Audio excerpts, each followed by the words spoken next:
Sir ఇప్పుడు ఆంధ్రప్రదేశ్ రాష్ట్రానికి మంచి జరుగుతుంది అనంటే జగన్మోహన్ రెడ్డి గారు ఎలాంటి నిర్ణయాలైనా తీసుకోవడానికి ముందుంటాడంటానికి ఒకటే ఉదాహరణ సార్.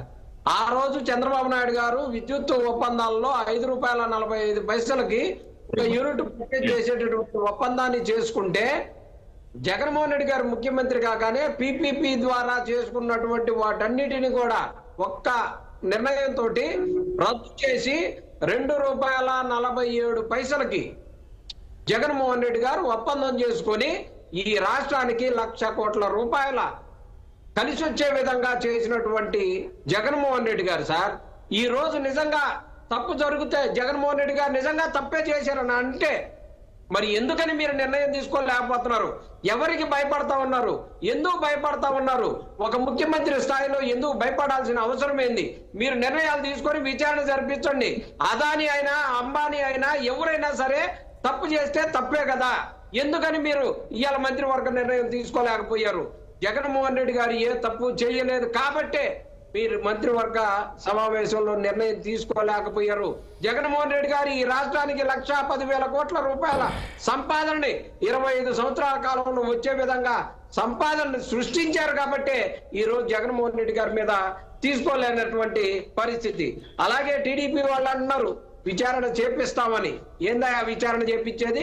ఈ రోజు జరిగినటువంటి మంత్రిత్వ వర్గ సమావేశంలో నిర్ణయం తీసుకోలేదు బాబు అని ఇలా చర్చ జరుగుతుంటే రాబోయే రోజుల్లో ఇంకా నిర్ణయం తీసుకుంటారంట.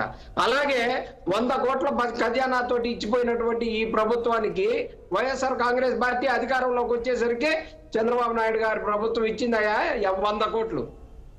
జగన్మోహన్ రెడ్డి గారు ఆంధ్రప్రదేశ్ ముఖ్యమంత్రిగా దిగిపోయే నాటికి ₹8,000 కోట్ల ఆయన ఒప్పజెప్పిపోతే ఆయన అనుభవం ఏమంతా, చంద్రబాబు నాయుడు గారి అనుభవం ఎంత, జగన్మోహన్ రెడ్డి గారి అనుభవం ఎంతో ఇక్కడే తేలిపోతా ఉంది. అలాగే షర్మిలా గారు వైఎస్ జగన్మోహన్ రెడ్డి గారి మీద అన్నది అంటే అనగానే రాజముద్ర అయిపోయిందా? మరి లక్ష్మీపార్వతి గారు కూడా చంద్రబాబు నాయుడు గారి మీద ఇన్ని సమస్యల్ని ఇన్నిటి మీద అయ్యా మా అల్లుడేనయ్యా దుర్మార్గుడయ్యా అదయ్యా ఇదయ్యా అని చాలా చెప్పింది. మరి అది కూడా ఓకే అనుకోండి, అంతేగాని అలాగే ఇంకొకటి ఇందాక కాంగ్రెస్ పార్టీ వాళ్ళు మాట్లాడుతూ గుజరాత్కు సంబంధించి ₹1.99 వాళ్ళు కొన్నారు, ఇక్కడ ₹2.47 కొనడానికి కారణం ఏందని. అయ్యా ఛత్తీస్గఢ్ లో మీరే ఉన్నారు, మీరు ₹2.47 కాదు ₹2.67 కొన్నారు. కానీ ఇక్కడ గుజరాత్ కన్నా కూడా ఎందుకని గుజరాత్కి ఎందుకు తక్కువ ఇస్తారంటే ఎడారి ప్రాంతం కాబట్టి గుజరాత్కు సంబంధించి రాజస్థాన్కి సంబంధించి వాటికి ప్రత్యేకమైన ఒప్పందాలతోటి 50 పైసలు వాళ్ళకి తక్కువ వస్తుంది కాబట్టి ₹1.99 వచ్చింది. కానీ జగన్మోహన్ రెడ్డికి చేతగా కాదు, అవన్నీ కలుపుకుంటే ₹2.49 వస్తే జగన్మోహన్ రెడ్డి గారు ₹2.47 మాత్రమే ఒప్పందం చేసుకున్నారని తెలుసుకోండియా. మీరు ప్రభుత్వాలు పోయి 10 సంవత్సరాలు అయ్యేసరికి ఏం అర్థం కావట్లా. కాంగ్రెస్ పార్టీ వాళ్ళకి ఈ రాష్ట్రాన్ని నాశనం చేసి ఈ రాష్ట్రాన్ని 2 ముక్కలుగా చేసి ఇవాళ ఆనందం చెందుతా టీవీలలో కూర్చొని ఇంకా ఆ రాష్ట్రం గురించి మాట్లాడటానికి కాంగ్రెస్ పార్టీకి హక్కే లేదని చెప్తా ఉన్నా. ఈ రాష్ట్రాన్ని సర్వనాశనం చేసి ఇంకా ఇవాళ మాట్లాడుతా ఉన్నారు రాష్ట్రం గురించి. అది జగన్మోహన్ రెడ్డి కాంగ్రెస్ మొక్కే అతను బాజీ గారు ఒక నిమిషం, బాజీ గారు ఏదో మాట్లాడుతారు. చంద్రబాబు నాయుడు ఆయన కాంగ్రెస్ పార్టీ రాష్ట్రానికి తెలుగుదేశంలో నుంచి ఒక నిమిషం బాబు ఆగండి, మీరు ఆగండి. చెప్పారు విన్నాం, చెప్పారు విన్నాం.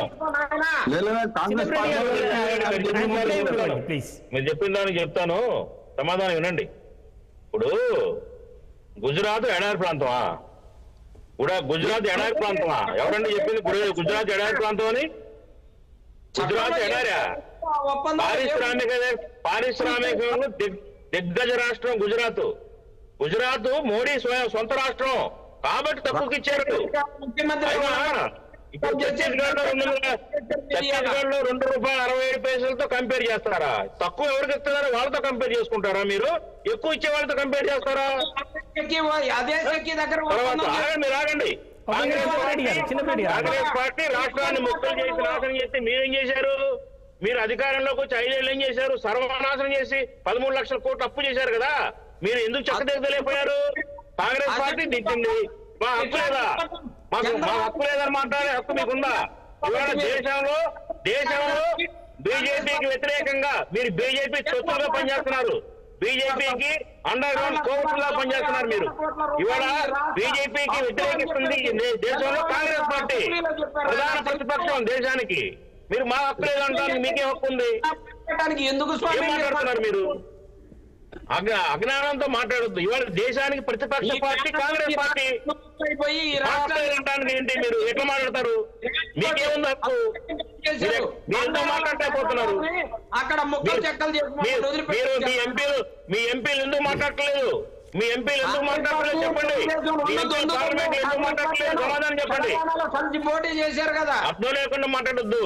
మీ అవినీతిలో కూరుకుపోయి అవినీతిమయమైంది కాబట్టి మీకు 11 సీట్లు ఇచ్చారు ప్రజలు. ఇవాళ బయట పెట్టమంటున్నాం. మీరు అవినీతి పరులా నిజాయితీ పరులా విచారణలో బయట పెట్టమంటున్నాం. తిరుపతిలో బయట పెట్టమంటున్నాం. మీ నిజాయితీ నిరూపించుకోమంటున్నాం. బయటకు చెప్పండి. ఏమన్నా ఉంటే కదా.